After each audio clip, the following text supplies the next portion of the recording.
Hello. So we've got some new restriction list updates actually. I actually didn't know this was coming out today. I wasn't even sure if it was happening. It just kind of came out of the blue. I just saw some messages and I'm like, wait, what the heck? So the interesting thing is if you look at the date, it says 25th of August. So today is actually the release of History Collection, and 25th is two weeks from today. So this restriction list is actually going to be legal at the same time as History Collection's release, basically. The cards themselves becoming legal anyway. So right now people get hold of the cards, but they can't play it for the next 2 weeks because of the rule that was implemented about, I think, a year ago now, which is useful because there's always been some issues. Well, not always, but since the pandemic particularly, there's been issues with distribution, especially in some regions like Europe. Europeans know how bad it gets, especially the promos right now.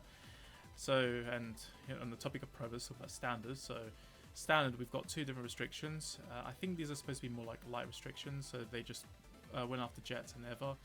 Jet and Eva I don't think are getting played as much now in Japan actually right now. There's like a lot of different decks that are seeing play at the moment. Like I've seen some results that Fuzzy Paradox posts up as well, and the results are very diverse actually. Like I was actually worried, considering I play like with this deck. I was kind of worried that this was actually going to become a bit more overplayed, but thankfully it's a lot more diverse, and it was just probably just a release week or so, or however long it's been, but the results are looking very different now, which is great.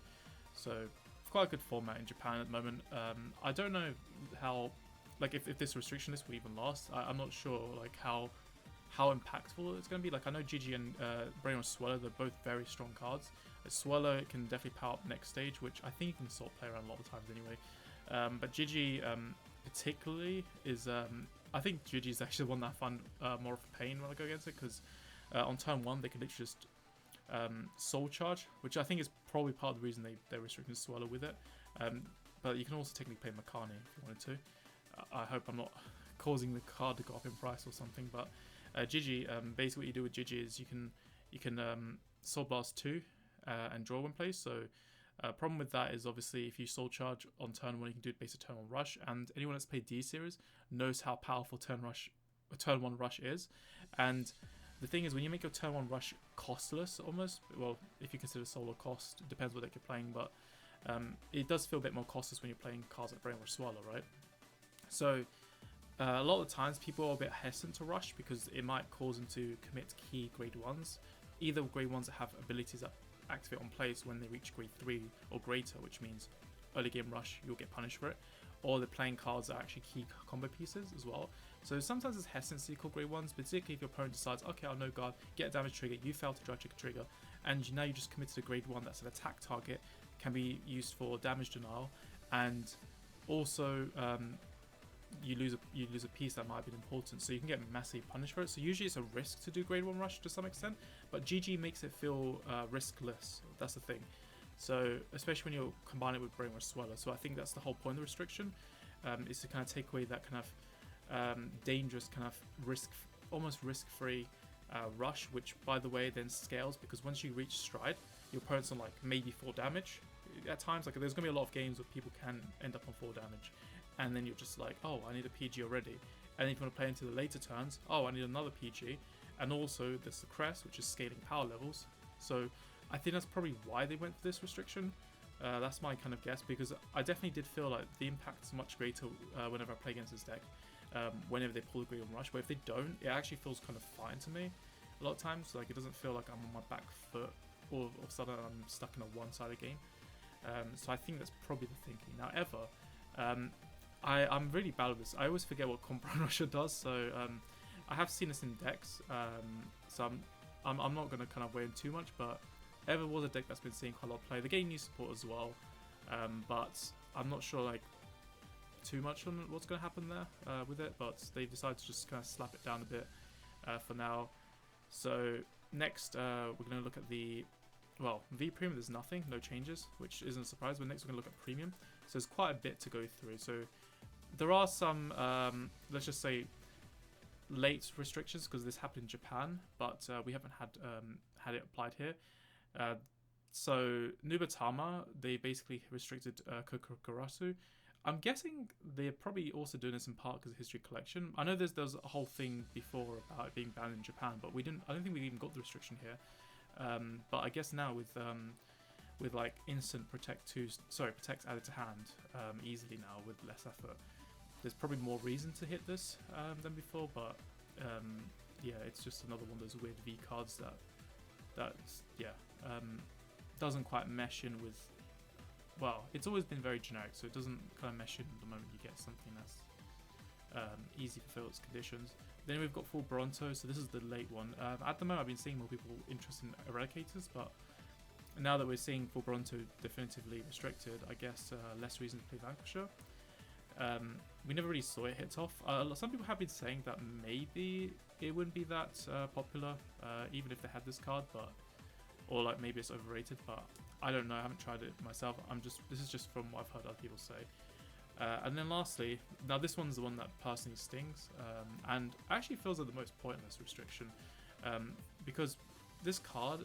So what happened is in Japan there was a gold pattern deck, and they used a whole bunch of different cards, like loads of cards, to add to the speed and movement of the deck, because it involves like basically going through a deck, cycling through cards.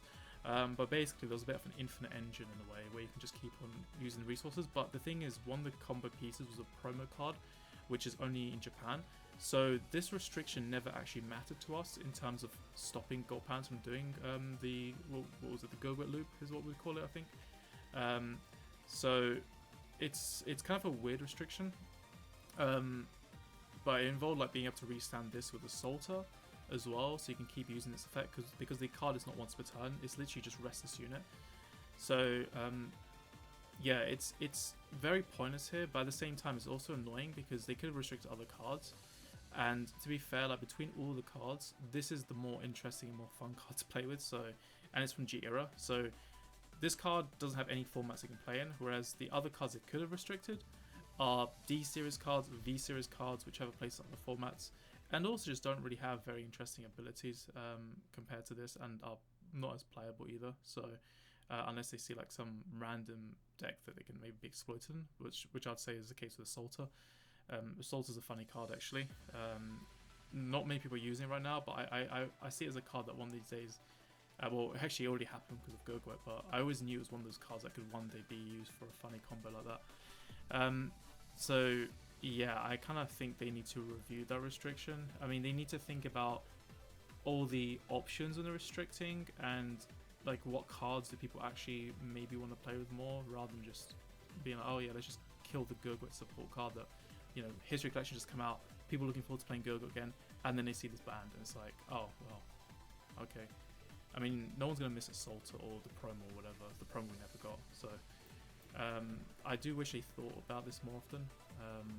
Next we have Harry and Alice. So Harry and Alice, this is now unrestricted. So this is actually the second time, I think, because I know we've had a ban that has been lifted, but that's it. It was just Katrina ever since V-Series started. But now we've got this restriction here, which has also been lifted, which is the choice restriction between Alice and Harry. So that's actually a big deal, because that means now you can see Market decks using this again as well. Harry's going to be a bit more popular again as a card, the Stride itself. And even the GB1 crits are going to be more playable as well. So, sorry, not GB1 crits, the Strider crits, the ones that are literally just coming out of History Collection. Good timing to unrestrict it, sell some Pelman crits. So yeah, that's kind of back now. Loads of outlets for multi-attack as well. Next we have Entrana. So this is actually the big one, I'd say. So Entrana is actually a card that's been complained about for quite some time now. So we've had a funny kind of, it's been very, very like comical in terms of like, it feels a bit like Looney Tunes. Like literally they hit something and then they still come back and they're still kind of giving grief anyway. It's literally like some sort of Tom and Jerry thing where, you know, no matter what Tom does, Jerry will always outmaneuver him. That's literally what it feels like playing against Steam Maidens, whether it's V format or Premium format actually. And in Premium, it's funny because they've had multiple restrictions, particularly around Gear Chronicle. We had Mystery Flare Dragon ban, which is a different deck, but then we also had we've had the Ingilsa ban, before we even had the Colossus ban. So the Colossus started off with very painful guard restricts, but then once they banned that, they just started playing more into, I think, heavier melons and TikToks. And then they got rid of Ingilso a little while ago, but then it just switched to Chronojet. And Chronojet actually brings its own advantages because one of the things it can do is that it can literally use Heteround Dragon, which is a Chronojet restricted G-Guard, and that can disrupt the opponent's plays as well. So that's another thing that can happen. And then Trana being an on-battle Soul Blaster meant that you can Soul Blast the V-Series Chronojet and then ride back down to Grade 2. So again, V-Series boss cards that try to stride but do it in the way that it was never designed to be back in G-Series obviously allow for this loophole to be exploited. But it's just funny how the innate before ride down was also mixed in with the +3, so it was just perfect synergy as well. Now I don't want to like say how much I'm gonna feel, how confident I'm gonna feel going against Steam. It's just because I felt like, okay, Colossus is gone. Colossus was causing me problems back then. I think I'll be fine against Gear Chronicle. Nope, I wasn't. And then Gills gets banned, and I still wasn't fine because it turns out Chronojet brought in new problems. So I feel like I've gotten to a point now where I have to train myself to be so skeptical that I'm still gonna get, like, something's gonna happen, and I'm still gonna have those weird games where it just feels like everything just kind of snowballs over. But in trying to one, like, the advantage is, if you're going against it, is that you don't have to worry as much about the early game rush, which I think is a big deal, because that to me is the reason why against a lot of Steam Maiden players, I found myself on high damage quite quickly in the game. So what can happen is oh, get critical trigger, rush. Even if you guard, you're still losing a few cards from hand, which could be vital towards surviving Schlishma turns. Now the thing is like, Entrana also helps us strive for cards in deck, which is a benefit for its limit as the player going against it. So maybe it might destabilize the deck a bit more, which might force maybe some cards into favor. I probably should ask Dave or someone about this later to see what the deep implications are, because I'm not the expert here. I've fought against it a lot of times, but yeah, I'd rather kind of maybe ask the person who pilots the deck and is behind the cockpit. So there's that. There's a bit of rush, a bit of crit sacking, less likely to happen now. That makes Schlishma less lethal than it used to be on first stride. So that could be an advantage, and that might mean that people might actually have turn falls more often. But in addition to that, the defensive scaling might also take a hit, because if there's only one Entrana, then well, they can't do as much early game plussing, if that makes sense. There are ways of bringing Entrana back, by the way, especially with Schlishma. I don't know about every method. I know you can also search with Karunta, but obviously that's more Counterblast to use, and that has a downside for the deck because it does rely on CB. So there are quite a few things there as well. So if there's less plussing, there's less heals being added to hand, less PGs added to hand, less Overtrigger added to hand, less Blitz Order, whatever kind of defensive cards they use, which means that your attacks, because you've also got Bearlock as well to deal with, it means your attacks have a bit more impact now, in theory, right? Which means like if you do pressure, it feels like you're maybe making more progress than before, because they don't have like an abundance of defensive options like they used to, which is I think the advantage you'll have against it as well. So you don't feel like, oh man, everything's just gone to waste, it's time for me to get Schlishma'd to death or something, another unsustainable Schlishma attack with 3 force markers, right? Especially because they high rolled you. And even then, History Collection has the new Striders, strides even, with the effects where you can stride. So you can literally now just ride up to grade 3, especially if you're going first, which means your deck, depending on what deck you play, because some VRs are quite good as well for riding up. But then like some decks, they kind of did rely a bit more on just having that stride. They do help in some clans especially. Like I definitely feel with Oracle Think Tank it helps as well, because you plus quite a bit as well. But yeah, it's definitely going to have a lot of impact. But the question is, will the Gear Chronicle player still find something else and still still like laugh at you anyway? I mean, it's just because it happens so many times that we keep seeing things get hit. So it's been kind of quite crazy actually, how much this episode keeps going. But History Collection's here now, so we might actually see a shake up in the format as well. So yeah, I think that's pretty much it. Those are my kind of reactions to the restrictions, some thoughts as well on how the game might change. I guess Nightmare Dolls is gaining a bit of a buff as well from it. So until then, I will see you guys later. Goodbye.